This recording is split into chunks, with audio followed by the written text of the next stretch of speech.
कन्हैया लाल की जय हो। सज्जनों, बिनु सत्संग विवेक न होई, राम कृपा बिनु सुलभ न सोई। भगवान की कृपा के बिना सत्संग मिलता नहीं है। आवत यही सर अति कठिनाई, सर कहते हैं तालाब। इस सरोवर के समीप आने में बहुत समस्या है, बहुत कठिनता है, बहुत झंझट है।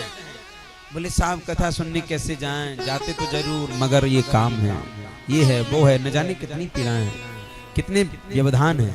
तो इस तक आने तक बहुत सारी समस्याएं हैं। ये भगवत कृपा से ही सुलभ हो पाता है।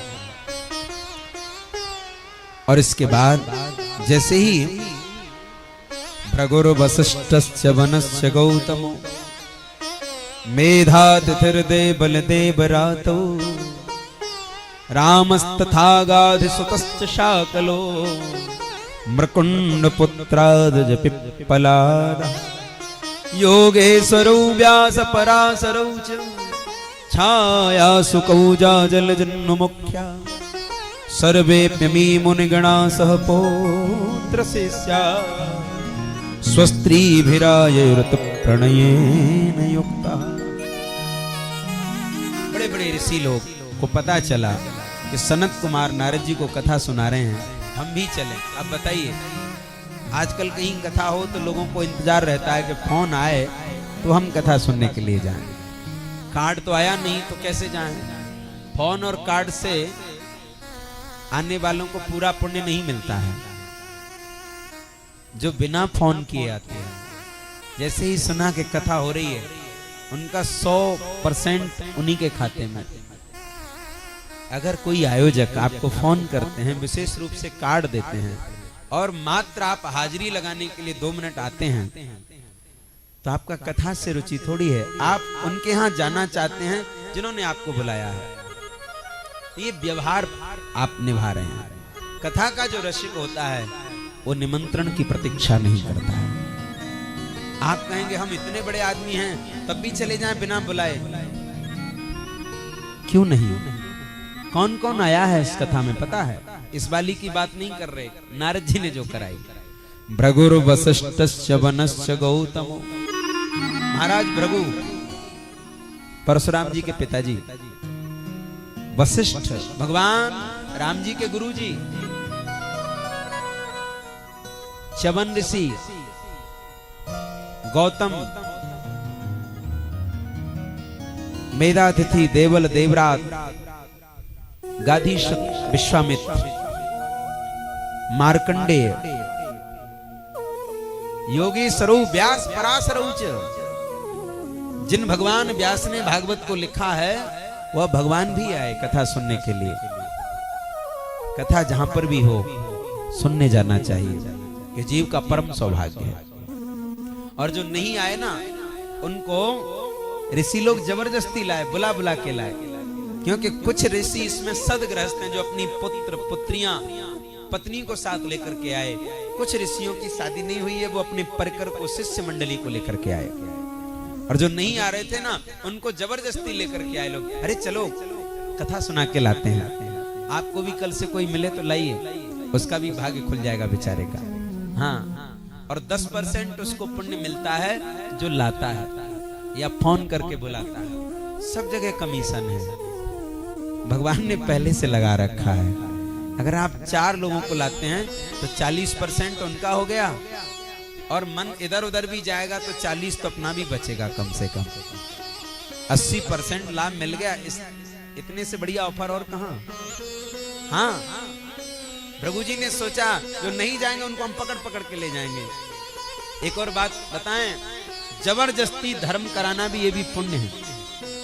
कोई आदमी पापी है, आपके मार्ग से, आपके माध्यम से 2 घंटे कथा सुन लिया, उसके 2 घंटे सार्थक हो गए ना। आपके कहने मात्र से वो मंदिर जाने लगे, उसका जीवन सार्थक हुआ ना। अरे जो पहले से मंदिर जा रहा है वो तो जा ही रहा है, उनको भी ले जाना जो लंका कांड कर रहे हैं, जो सुंदर कांड कर रहे हैं वो तो ठीक है, वो तो जाएंगे ही। परंतु जो लंका कांड कर रहे हैं, कहने का मतलब ऊट पटांग काम करते हैं, उनको भी आप कोशिश करिए। अगर कोई आपका मित्र है, और मित्र कौन नहीं है, यहाँ पर जो भी मानव जाति में जीवन लिया है हम सबके मित्र हैं, हमारे सब मित्र हैं। वसुधैव कुटुंबकम, हम सारे संसार के परिवार के लोग हैं। इसके बाद जो लोग कथा में नहीं आए उनको देवता लोग गालियां दे रहे हैं। आप कहेंगे भागवत में भी गाली लिखी है? ये आप और हम जो देते हैं वो वाली नहीं है, जो संसारी लोग देते हैं वो नहीं है। आप गाली सुनिए भागवत की, कैसी गाली है। आजन्म मात्रमपि येन सठेन किंचित चित्तम विधाय सुख शास्त्र कथा न पीता चांडाल वच्च खरवत बदतेन नीतं मिथ्या स्वजन्म जननी जन दुख भाजा जीवच्छवो निगदित सत पाप कर्मा येन श्रुतं सुख कथा वचनं न किंचित धिक्तं नरं पशु समं भुवि भार रूपं एवं वदन्ति दिव्यदेव समाज मुख्या। सुनिएगा, जैसे ही भृगु जी ने कहा वो चांडाल हैं जो लोग कथा नहीं सुनते। ऋषियों ने कहा अरे महाराज जी आप गाली दे रहे हैं? बोले हम नहीं दे रहे। एवं वदन्ति दिव्यदेव समाज मुख्या, वो देवलोक में बैठा हुआ देव समाज गाली देता है। बोले मनुष्य जीवन पाकर के भी तुमने कथा नहीं सुनी, ईश्वर की प्रार्थना नहीं की, तुम्हारा जीवन बेकार है। ये मनुष्य जीवन केवल और केवल भगवान की भक्ति करने के लिए मिलता है। कैसी विडंबना है। कभी पशुओं ने हड़ताल नहीं लगाई कि भूख हड़ताल पर बैठे हों, भूखे मर जाएंगे बेचारे, पर कोई शिकायत नहीं। इस भले आदमी को 4 सब्जियों के साथ भोजन मिल रहा है, सुबह ड्राई फ्रूट मिल रहे हैं, सुबह नारियल पानी मिल रहा है, शाम को कुछ और मिल रहा है, फिर भी मरता है भूखा। तब ये आदमी ही मरता है। बोले ये चाहिए वो चाहिए, ये है ठीक है, भोजन करिए, ईश्वर ने दिया है, शरीर स्वस्थ है, 50 बार खाइए, किसने मना किया है। परंतु जिसका खाते हैं, जिसकी हवा खा रहे हैं, जिसका पानी पी रहे हैं, जिसकी धरती पर रह रहे हैं, जिसके सूर्य के प्रकाश में रह रहे हैं, जिस चंद्रमा की चांदनी के अमृत का आनंद ले रहे हैं, जिस ईश्वर के इतने बड़े एहसान है हमारे ऊपर, इतने बड़े कर्ज हैं, उसके बाद हम ईश्वर की 1% भी इबादत नहीं करते। ऐसे लोगों को गालियां देते हैं देवता लोग वहां पर बैठ के। बोले तुम धिक्कार है तुम्हारा जीवन। आजन्म मात्र मत ये न सठे न किंचित। अरे वो सठ हैं, चांडाल हैं, खरवत, खर कहते हैं गधे को, वो गधे हैं। मिथ्या सुजन्म जननी जन दुख भाजा, वो केवल अपनी मां को कष्ट देने के लिए ही पैदा हुए हैं। शास्त्रों में लिखा है, हम लोग तो मनुष्य, हम लोग क्या जाने। गरुड़ पुराण में भागवत में लिखा है कि जब एक मां किसी संतान को पैदा करती है, जन्म देती है, तो एक साथ हजारों बिच्छू डंक मारे उतनी पीड़ा उस मां को होती है। ये तो माताओं को अनुभव होगा।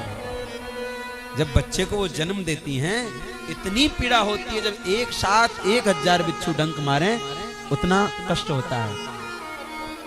देवता लोग कहते हैं क्या तुमने अपनी मां को दुख देने के लिए ही जन्म लिया है? अरे शर्म नहीं आती? तुम चांडाल हो, तुम गधे हो, तुम मूर्ख हो, जो तुम कथा नहीं सुन रहे हो, जो तुम ईश्वर का चिंतन नहीं कर रहे। दिक्तम नरम पश्चिमम भुविभार रूपम, वो मनुष्य नहीं वो पशु है। बताइए। और दुर्लभैव कथा लोके श्रीमद् भागवतोद्भवा कोट जन्म समुत्थेन पुण्य नैव तो लभ्यते। श्रीमद् भागवत की कथा करोड़ों जन्मों के पुण्य के प्रभाव से मिलती है।